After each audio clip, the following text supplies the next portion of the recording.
back. So today I'm joined with a mum, aesthetics practitioner, semi-permanent makeup artist, aesthetics and PMU trainer and entrepreneur, Sophie Lauren. Welcome to the podcast. Hi, Kaylee. Hi, how are you feeling? Yeah, really super good. Yeah, fabulous. Have you done anything like this before? No, I haven't. I have been approached before, but it's not something I felt the time was right. Yeah. But yeah, I love what you do. So yeah, no, I'm so excited to have you on. Like, it's been, obviously we've been talking about it for a few weeks now, and I just think this is going to resonate with a lot of people. Yeah. So great. So let's start from your early life. Obviously you've given me a little bit of a backstory. Yeah. I think, from an early age I was adopted, so I always knew I was slightly different from the other children at school. I was adopted to a wonderful couple, my mum and dad, and I've been very privileged to have had them.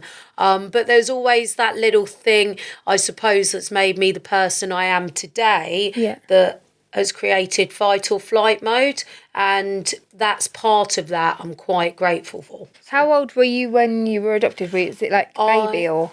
I was 20. I was in and out of foster homes because my birth mum kept taking me, thinking she could have me.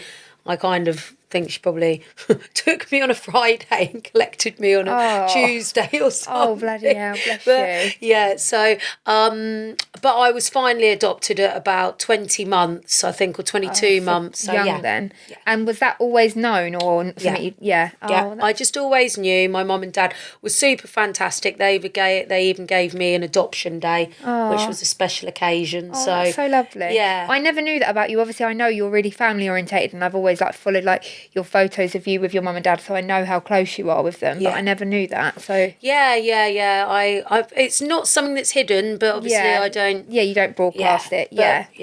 And so, how old were you when you had your first child? Talk us through that. So I was 18 when I had Michaela, who's now 22.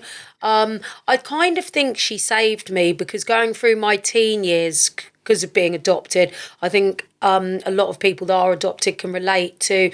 There's something in you that's missing. So you have, I wouldn't say, is it a rebellious side, or something's missing? Yeah. So there's that side of you, and I found myself in quite a bit of trouble growing up. Mm-hmm. So I kind of feel that Michaela changed me. I was 18 when I had her. And And you said as well you left school early as well, didn't you? Yeah, I left school in year 9 with no qualifications. For me, it just, I'm still to this day, even though I teach, I'm not somebody that likes to sit. I need to be very kinesthetic and doing. And for me, school was quite hard. And I was a rebel. Yeah. So, for me, it wasn't great. And how did you find having Michaela at 18? I was the same with Ez at that age, so I had her at the same age. Yeah. And I'm the same as you. I do feel like it's made me the person I am and given me the drive, because I think otherwise I don't know what path I would have been on. It is one of those. Yeah. Well, it happens overnight, doesn't it? Literally. You don't really realise that you're having a baby, I don't think, even when you're pregnant. No. Do you know what I found as well? When you're pregnant, you just, even after you have the baby, you just think about this little baby. You don't think about them growing up and being a teenage tearaway, or you don't think that far ahead. No. It's literally, you don't take it all in, really. So did you do that alone? I was with my children's father he was in and out of prison, so it was kind of alone. Yeah. He was, he wasn't really around, and we had quite a short relationship. Well, it was quite short because I managed to have 2 15 months apart. Wow. And he was in prison most of the time. Do the math. So it was kind of, but so there was, I thought, I know I want 2, and I was very fortunate that I had a boy and a girl, 15 months apart, and that was that, really. So work-wise, obviously me and you used to work together when you were a dancer. Yeah. When did you start doing that?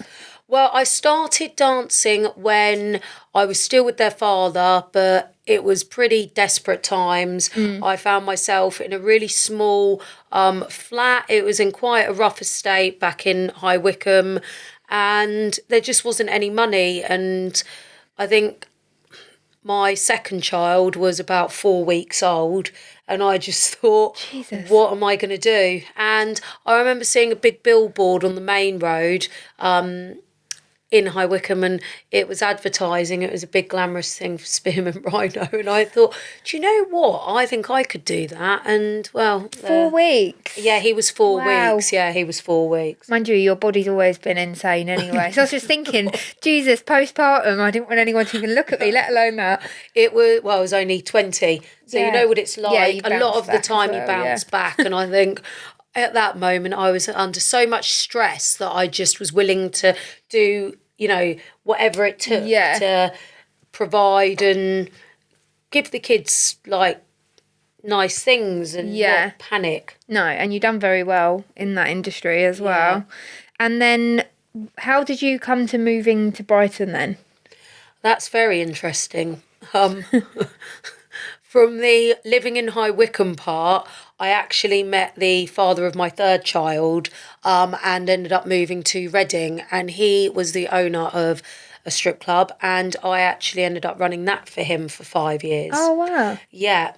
Now this is that was a pretty bad time of my life apart from having my third child, but the actual situation, it was very toxic. I'm not going to delve into him so much, but Yeah. it just was a really, really bad part of my life.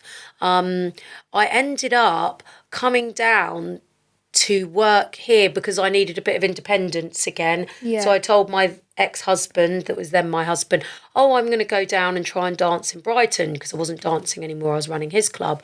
And my aunt lived down in Brighton. I came down because nobody else would take me from another club. Because I had a club, so they thought I'd steal their girls. Right, okay. So, I phoned up. I remember the conversation with Clive, my now husband. Cute. And, I came down and started working for Clive in Brighton. So how long ago was that? 15 years. Oh, wow. Yeah. And how long after being there did you guys get together? Honestly, you're like couple goals. I love you both together. We do get on really well. I'm so blessed to have met him, actually, because we're really different. We're chalk and cheese. Yeah. And it just works. He earlier was saying when we were doing that stuff for the business, do you know what? I'm like your health and safety officer. So true. He's very good. serious, isn't Yeah, he? he Straight, is. and you're like the fun. Yeah, I like firework, I feel like. I'd say I'm the firework, and he's definitely the health and safety officer. But I started working here in the November and kind of clicked with Clive and got together with Clive by the February. Oh, okay. So, and you've been together ever since? Yeah. I mean, a lot of it's been hard to get there because I was obviously married and bits and pieces like that. And it was a lot of uprooting the children and, things that as a mum, you think you're doing the best at the right time, but, in hindsight, it does affect children. Yeah. It's quite hard, and I'm sure other mums can relate to what to do for the best sort of thing. Oh, definitely. I mean, I've said before on here, like, my childhood wasn't necessarily the greatest, and I think I held a lot of resentment to both my mum and dad until I've got older and realised they're just people as well, and I've not made the best decisions for my kids. And you don't really realise that when you're younger, I don't think. It's only I think when you have your own children and you think, this is actually fucking hard. Yeah. And, you're just trying to do the best, but not necessarily always the right thing. Exactly that, Kaylee. How did your kids adapt with Clive being their stepdad? They adore him. Yeah. They absolutely adore him. That's always been like a thing in my head. I'm like, I hope whoever I end up with like gels with my children and loves them like their own. Like it's hard, isn't it? Especially like I've got a teenage girl. She's hard work, as you can imagine. They are. Yeah. They go from like 12 to, I'd say, 12 to 16. And then they're all right at 16. And then they're really super nice at 18, 19. Yeah, you've got a really lovely relationship, haven't you? Yeah, I mean, on the way here, can you sub me 50 quid? And I was saying to her, I can. Oh, I'll try and do it when I arrive. Okay. And she turned around and said, don't worry about me. Do it in your own time. Concentrate on your podcast. Oh, Oh, She's that's so 22, so lovely. she's Yeah. really thoughtful. But And she's at uni as well, isn't she? she's at uni, yeah. She's finished now. She's just graduating. I'm super proud. Amazing. So yeah, July she graduates. Wow, that must be a massive milestone for you. Amazing, because I ain't ever going to graduate. Yeah. So, yeah, I'm really, really... And again, we're quite chalk and cheese. We're really different, but it works. Yeah. And we are really, really close. And I think because of what I do now, I get a lot of clients that come in the clinic and they're pulling out their hair. Yeah. And because I'm over the other side, You can I'm give like... them the advice. I sound like my mum. No, I need that advice from you. I'll get that after this because honestly, I'm ripping my hair out. But It is like that. oh, It is. honestly, she's been like this for about 3 years now. So let's talk about you with your work. When did you decide and why did you decide to change careers? Well, it was about 8 years ago, and I had gone and got my eyebrows done, tattooed, and I absolutely loved them. And then when I went for the brow maintenance about 18 months later, the lady actually microbladed them. And I didn't really know the difference, but I was so cross with the microblading because it was just done and it was so painful and there was hardly any pigment left after. And I was like, wow. And then I started to delve into the difference between semi-permanent makeup and microblading because I kept seeing microblading advertised everywhere. And then I was like, hang on a minute, this has actually really damaged my skin. So I thought, I love the look of what's been done. Then I remember I started thinking, I could do this. I could really do this. And then I went home and I said to Clive, I'm going to do a semi-permanent makeup training course. And people that know me know this is true, what he said. In his northern accent, he said, yeah, but you can't even draw a fucking stick, man. And now I'm like, well...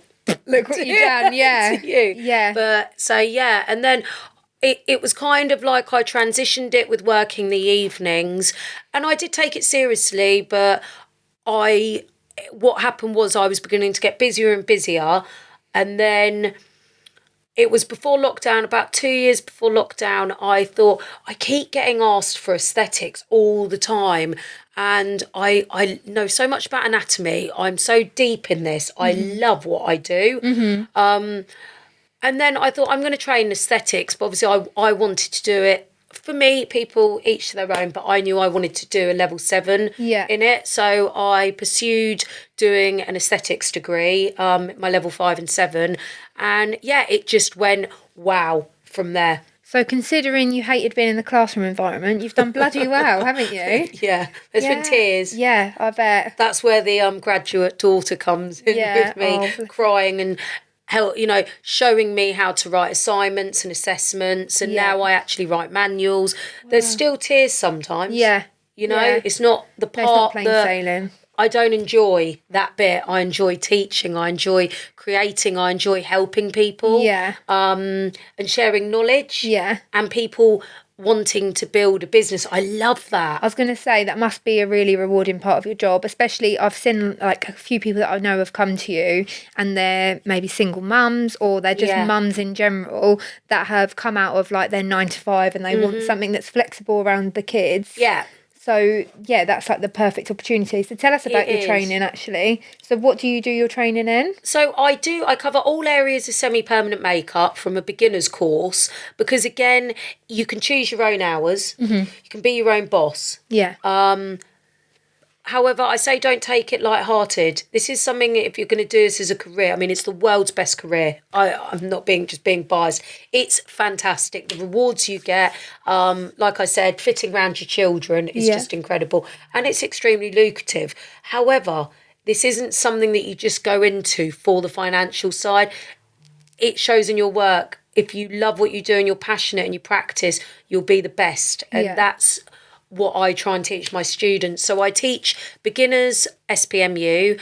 I do masterclass training, 1-to-1 days as well, masterclasses. So yeah, that's my main forte. However, I've just finished writing a few manuals because I get asked all the time by a lot of aesthetics practitioners if I would be willing to. I get people asking me if I would teach from basics, and for me, it's not for me. because I know they're going to change the regulations on the industry in aesthetics, which rightly so, in my opinion. People are entitled to their own opinion. But so I would and I will be doing some advanced masterclass training. That's exciting. To help people that haven't got the confidence they should have to be doing injectables, basically. Yeah, because your lip technique is like something I've never seen on anyone else. Like Thanks, it's Kaylee. they're so good, aren't they? I think you can tell as well, like, signature lips. Yeah. Well, I love lips, and I Yeah. put this down to my old child mind when I was younger. I still wear lip liner, and I'm so good with lips because when I was about 5, my child mind, she always used to do her lips, lipstick in the mirror, and now I just have always worn lipstick. So for me, lip filler and lip blush, I love creating the perfect lip. Yeah. So they're a good combination to have. They actually, work aren't they? fabulous. Yeah. So tell us about your new business venture. It's really exciting. Yeah, it is. It's super exciting. So we open officially on June the 24th. We have a soft launch on the 22nd, an opening. Basically, what I wanted to do because of lockdown and everything, and then training people. There's so many people that are in the industry that are absolutely incredible. And yeah, they may have a bit of home space, or they may have a cabin in the garden, or people that just are going mobile, you know? I wanted to kind of do a hub. Yeah. Where I'm not employing anyone, it's rentable space. Yeah. So it's a hub for people that either do aesthetics or permanent makeup or makeup artists, nail techs, beauty therapists, lash techs, where you can rent the space on a daily basis and have a fixed day, build a client base within Peacehaven. Or, you know, maybe it's for people that have loads of clients, but they just need to get out of the house and focus one day a week in a different surrounding. Or they're isolated and want to work in that sort of atmosphere, friendly, with nice people, because you know what I'm like, it has to work. Yeah, but I think that's a really good business sense to have anyway, is that you want to make sure that that's your name at the end of the day over the shop. You want to make sure that they're getting really good service and that they're reliable. Oh my goodness. Yeah, no, they need to be. I just cannot. That's my first thing, because it's not like I just say, yeah, sure, you can rent the space. I mean, it's like an interview. Yeah. Like you said, it is my name, and I care so much about my clients. To me, that's why I think I've built a really successful business, because my clients know they come first. Yeah. You know, and I'm very personal with my clients. Like, I message them, I check on them, and I really adore all of my clients. So I just couldn't have somebody that was, whether it was my clients or new clients, not fulfilling that service. So they need to be of a high standard, which is great. Yeah, definitely. Yeah. So the 2 and 2, like obviously with the training and then the rentable space, they can come hand in hand, I guess. Yeah. Brilliant. So how often are you running your training courses at the moment? So I keep, because I'm opening, I've just got so much to do, that from September they'll be every other month. Oh, okay. For the beginners. Yeah. And then the master classes, I'll probably be doing one every 4 weeks. I'll be training a lot because I keep getting, a lot of messages. So when I'm up and running with the new place and I'm happy it's all, you know, smooth a bit with people and how they're working and everything, from September, that's the goal, to really push the training aspect. Yeah, so your year has been jam-packed already, hasn't it, really? With all this. Have you got anything lined up for afterwards to have a little break, or... Not yet. No. I can't really see. Too busy. I can't see past next week. No. Honestly, listening to like your story from the beginning to now, you must be really proud of yourself from how your whole life has turned around. Yeah, definitely. I think for a long time, I would even say I was kind of lost when I was dancing. You know, alcohol was nights. I mean, some of the best days of my life. Same with me. Obviously, I waitressed with you when we was there, and I look back on that time of my life and I think I had the best time, because it was like I was going out on a night out, but I was getting paid for it. That's how I'm feeling. It was brilliant. Yeah. And people were super lovely there. Yeah. You know, where we worked, it was so nice. So, yeah, it's, I am, and I'm glad that I've been, you know, lucky enough, but also I've worked so hard And now I get up, and there's not many people that can really, really say, I get up every day and I just love going to work. Yeah. No, not many people at all. No. And I think the biggest thing with your industry is you're actually like building people's confidence as well, making them feel good about themselves. And I know through like my friends, like word of mouth, you get a lot of referrals from your work as well. Yeah, you do amazing. I would say that the bit for me, my because I gift eyebrows to brave fighters of breast cancer. Yeah. So for me, by far, if I could do that all day every day, I really would. Yeah. But that's the most fulfilling bit for me. Gifting brows and things to people that really not deserve, but have had a big fight and amazing. So You've given them something that's back. something I really, really enjoy. I mean, I enjoy the whole lot, and a lot of my clients, from seeing when I look at the pictures and when I see them after, they're just like different people. Yeah, brand new people. It's like a brand new lease of life in them. Really is. And it's mad to think, like eyebrows, for instance, they are such a main thing on people's faces as a first point of contact. And if you don't have them, I mean, I've got bushy brows, so I wouldn't You've need got the it, best brows ever. I always say that to you. I'm like, your brows. It's the Lane's Health and Beauty. There we go. Shout They out. are the best. Yeah, literally, I just have HD brows. But I mean, I'm so hairy anyway. But people that don't have it, or they've overplucked, or as you say, cancer survivors, that is such a amazing thing to give to them. That in itself is worth its weight in gold Yeah. with the industry. And you know what I do? I would say with the permanent makeup side, brows are not just the best seller. They are, like you said, they shape the face. Yeah. They're quite age defying and everything. Yeah. And they just transform. The lip blush is incredible. That's quite underrated. Yeah. But I would say the brows for me are the one that really transform, and then followed by the lip blush, and the cherry on top is eyeliners in permanent makeup, and then obviously you've got aesthetics, which is so actually they work really well. Yeah. What is your favourite treatment to do? If you had to pick one. I get asked this all the time. Depends how many I've done of each day. Yeah, literally. 1 minute I'm like, I need some more lip fillers, and then I'm like, no more lip fillers. Yeah. I would say it probably does have to be eyebrows. Yeah. I love doing them because Such a transformation, isn't it? It's the transformation. But I do a combination package of like brows and lip filler. And for me, those two together, it's our bestseller package. Yeah. It's a game changer. So those two together, the aesthetic side of the lip filler with the permanent makeup of brows, that's... So just touching on, obviously, your children are grown up now. Yep. How are you finding parenthood with them now being older? Is it easier or harder? So much easier. Oh, easier. Oh, Good. you've got that soon. So much thank God. easier.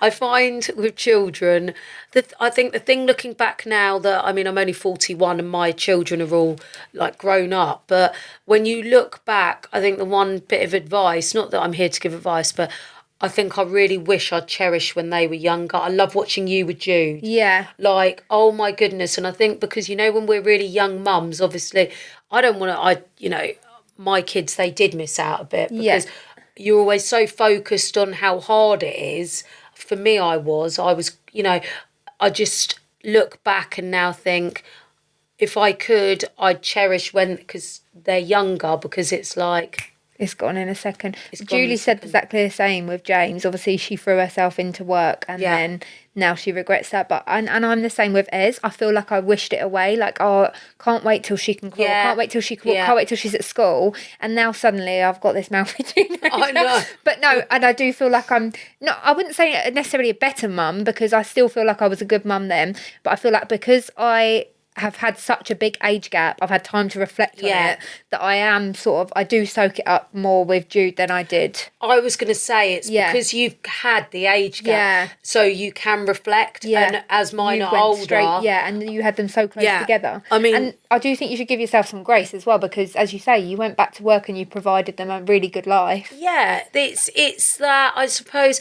You do, and you see both sides. I mean, every single mum must be able to relate to this. It's a struggle every day, emotionally, to know what to do for the best, because Yeah. you want to provide, you want to give them the best things.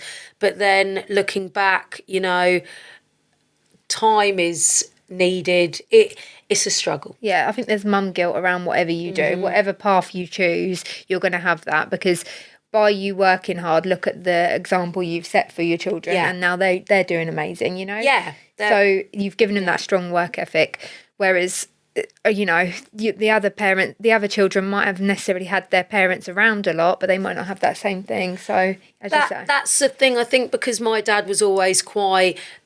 He was quite tough on me of, if you want something, you have to work really hard to get it. You have to practice.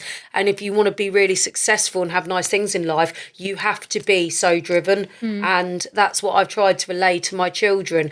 I mean, yeah, they're all driven, but they're just completely different to each other. Yeah. And I would say sometimes I'm obsessive about work, so it's quite good that they do still enjoy their life and they're not quite like me. This might be a bit of a controversial question, Yeah. but one I'm going to ask is, obviously we've both had children at 18. Have you drummed that into them to make sure that they're careful? Because I feel like I go on and on. Yeah, yes, because and then I don't want to make it sound like she ruined my life, because she hasn't. But I really want her to go off and do her own thing before she has children, and I want her to settle down and later you don't want to say do it the right way, do you? Because there's no wrong or right way, but you want them to have the best example. I've definitely said to the children, you know, you're right, there's a way to put it, because otherwise it's like, what are you saying? But yeah, I'm fortunate enough. I mean, the boys will be boys. You can tell them as much as you can, and then my daughter, I mean, she says to me, she even said 2 weeks ago when she came down to stay, because she lives in London now, but she came down to stay and she said, look, I'm just doing me. You may be lucky, when I get to 30, 32, I may return to Brighton and have a family and get married. Well, you've got that to look forward to then. But she sounds sensible. She's got a good head on her shoulders. She is not looking to be a young mum. Well, she's 22, so I already had a 4-year-old like you. Yeah, literally. So she's already ahead of the game. I know. That's what I keep thinking now, because I was 14 when I met Ez's dad, when we was together, and we were together for 4 years, and I just keep thinking, oh God, she's 14 now, she's going to stop talking to boys, and I'm like, it's all happening. But it's scary with girls, I think. And I think we look back and we say, oh my God, they're only 14, but it's like, you felt like you were so old at that age. So older. And it's like, what were we doing then? Yeah. Right, final thoughts. What is the best piece of advice that you have been given, or that you would give somebody else? For me, a few words of advice is sit back and analyse. Impulse is great, but, you know, time is a healer. So sit back, enjoy what's happening around you, and don't make impulsive decisions. Hard work pays off, because you will get there. And really enjoy life, because it's such a cliche, but we really do only have one. And now, sat here at 41, these are the best years of my life.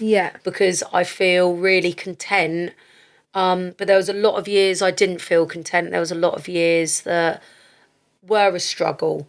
So try and enjoy life. Yeah, you do seem really happy, and like you and Clive together, you're like an amazing powerhouse, I feel like. Honestly, you bounce off of each other. Anyone that knows you both will say you are chalk and cheese, but you are so good together. But yeah, it works. Yeah. It really works, and I'd be lost without him. I've just been working in London for 3 days, and I've seen him for 20 minutes today, really, and he was just like, I really missed you. And after 15 years, we both feel the same. Yeah, so that's so I'll get home tonight and see Clive. What is your one must-have product or treatment that you have religiously? My must-have, I'm going to go with my must-have treatment that I just absolutely love, and that is Profilo.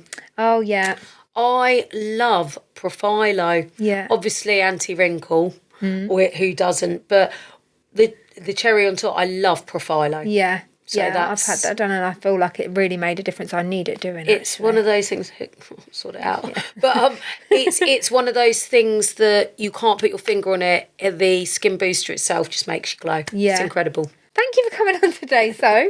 Do you want to let everyone know where they can find you on socials for work? Yeah. So I'm on Allure Permanent Beauty UK for all of my aesthetics and permanent makeup work, and my teacher and training and rentable space. And if anybody wants to book any treatments, because we've got some fantastic therapists and practitioners renting space, it would be Allure Beauty Suites UK. Perfect. And when does that open again? Just remind me. It opens officially on Monday the 24th. Perfect. Of June. Great.